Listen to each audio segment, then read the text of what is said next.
বাংলাদেশ তখনই নিরাপদ হবে যখন আমরা সন্ত্রাস মুক্ত, চাঁদাবাজ মুক্ত, মাদক মুক্ত সমাজ গড়তে পারব। তার সময় ছিনতাই বন্ধ করার জন্য আপনারা মনিটরিং সেল গঠন করবেন।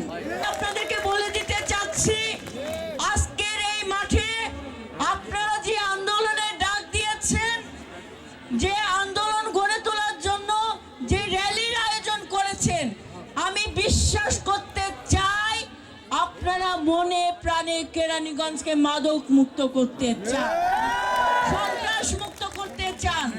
তাই ব্যবসায়ী জোন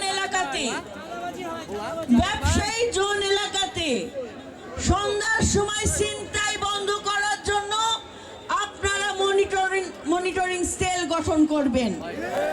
আপনারা পাহারা দিবেন, আমাদের কোনো সাধারণ ব্যবসায়ী যেন ক্ষতিগ্রস্ত না হয়, আমাদের কোনো মা বোন যেন চাঁদাবাজ কিংবা হয়রানির শিকার না হয়, এগুলো আপনাদেরকে লক্ষ্য রাখতে হবে।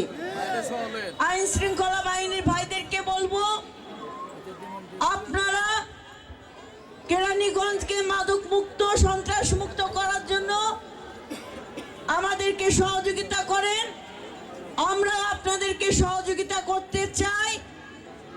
আপনার আইনি প্রক্রিয়ার মাধ্যমে যদি আমার বিএনপির কোনো নেতা কর্মী যদি এই সংক্রান্ত কোনো কাজে জড়িত হয়, আমি নিপুণ রায় কখনো বলবো না তাকে আপনারা থানা থেকে মুক্ত করেন, তাকে ছেড়ে দেন, কখনোই বলবো না। একটা ফোন কল থানায় যাবে না, আমি কথা দিচ্ছি।